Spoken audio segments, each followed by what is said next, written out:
mga Lodi Kicks, dahil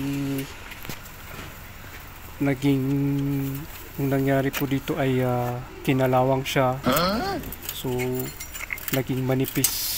What? Pati yung bushing kinalawang na rin. Oh no. Kaya tong swing arm gumagalaw siya dati. Huh? So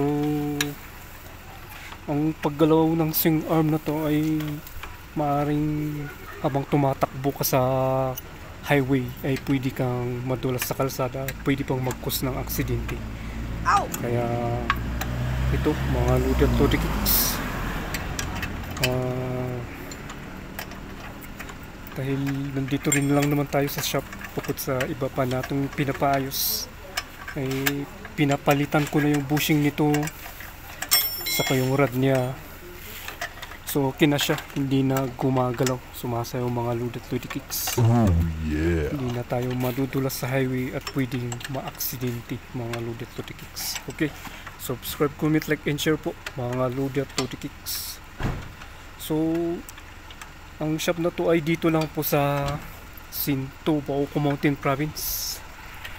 Ito katabi po ng Triflora Keep Restaurant, FGN Merchandising. Ayan, Sinto, Bauco Mountain Province po. Ayan. Sige po. Ayan.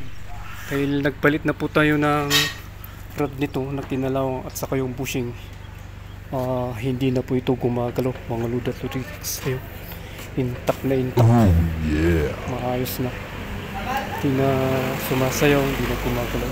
Okay, subscribe, comment, like, and share po mga Lodi Kicks. Salamat po.